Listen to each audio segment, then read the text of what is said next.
So, this is part two of why life drawing is important. And I feel a little bit funny about adding this second part because a lot of what would be required in a proper life drawing class is most likely not allowed in the current day educational environment, either a official education environment or even in independent private life drawing courses.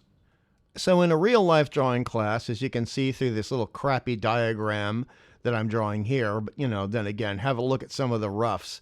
Have a look at some of the thumbnail sketches for designs that Gil Kane did, like this one.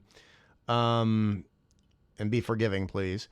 You would have the students in a shape that was kind of egg shaped or in a circle, sitting or standing with their art pads around a central raised platform, a dais almost, in the center of the room.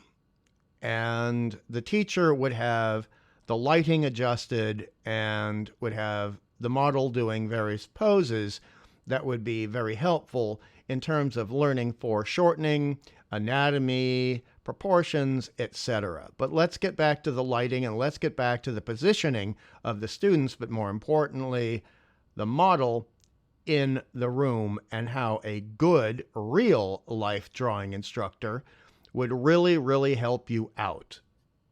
So I'm just going to jump to the best case scenario from my own life drawing experiences, where we had a teacher in a very, very large studio, and the studio ceilings were over 30, I'd say 35 feet high. It was probably 60 feet nearly by nearly 40 feet wide in terms of the floor area. And there was sufficient studio lighting coming from 3 different angles. In addition to that, there was natural lighting provided by very, very large windows comprising the upper third of one of the walls. So we would catch the morning light, the afternoon light, and the midday light. These windows had very, very heavy curtains, which could be drawn. So you could make the room almost dark enough to sleep in if you wanted to, and then you could turn on 1 light or 2 light or 3 lights in various combinations and various angles, sets of lights, I should say, in order to create very specific lighting effects. So we're looking at Jim Steranko, we're looking at Neal Adams, we're looking at all the great comic book artists throughout history, versus little nimnols on Twitter who always are doing basic cartoon lighting. And when I say cartoon, I'm not talking about animation per se. I'm not actually talking about animation, period, because I don't want to upset Steve. And there's no reason to be upset because I'm actually talking about talentless hack work such as created by Bechtel. And when I refer to the hack work, I'm only talking about the visuals. I'm only talking about the illustration technique or lack thereof. I'm not talking about the content or the dialogue. So, when we were getting near the end of the course and we had progressed sufficiently, the instructor told us that we were going to be faced with a major challenge. That today we were going to learn about tenebrism and very, very severe perspective drawing.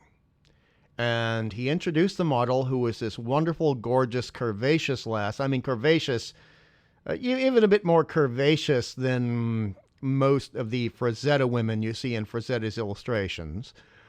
And she was luminous. And I'm not really speaking euphemistically. She later on, when I had a chat with her after class, she claimed to have come from Minnesota. She claimed to have Finnish blood, and her skin was almost white with blue undertones. She was that pale. Her hair was like a combination of gold and silver, and her eyes looked like melted Arctic iceberg water. To put it frankly, I felt like Othello standing next to this chick. Or for Star Trek nerds who don't really pay a lot of attention to Shakespeare, I felt like a rather spent too much time in the sun Cardassian standing next to this chick. So the instructor tells us that we all have to move our easels and our art chairs back, that he's going to require a lot of room. He then goes over to the dais, and he has one of the art students who is his assistant, or should I say a bit of a suck-up, and they remove the restraining items on the casters of the dais, because the dais was, the platform was on casters, you know, like an office chair. So it could be moved out of the way to the side of the room when necessary. And today, apparently, it was necessary. And I thought, oh God, something's going on here. With the help of his assistant, they both bring in a ladder that must have been over 15 feet high. He puts the ladder in the center of the room. He then has the model come out to the ladder and climb up the ladder all the way to the top. He instructs her to sit on the top of the ladder, perched in a position as similar to Rodin's The Thinker as she can possibly do, but if she can keep one arm extended a little bit, bracing her elbow on her knee, that would be good. At this point, I think you all realize why this probably could never happen in a modern day life drawing or educational environment. So, due to her position and her height, it doesn't matter where we are positioned in the room.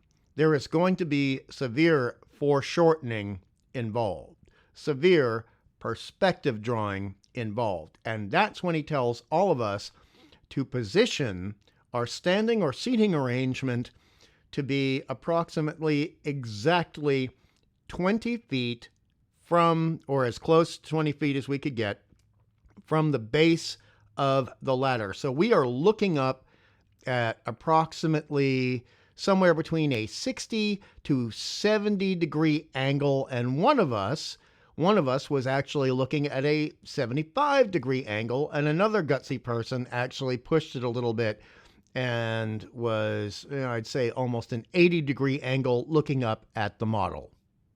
And not to be salacious, but if you were more than a bit of a booty man and you happened to be a person who was almost directly behind her, or, you know, looking up at her from her behind, it was going to be rather challenging to get through this pose, because it was going to be 1 hour, then break, and then another hour, and then break, and then a final 30 minutes for touch-ups and noodling around with the sketch.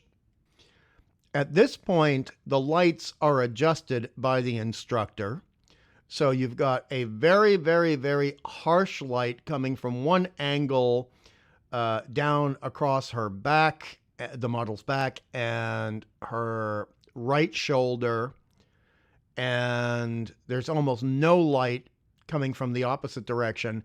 And then he closes the drapes on the window. So we are getting what fine artists and painters refer to as Caravaggio lighting.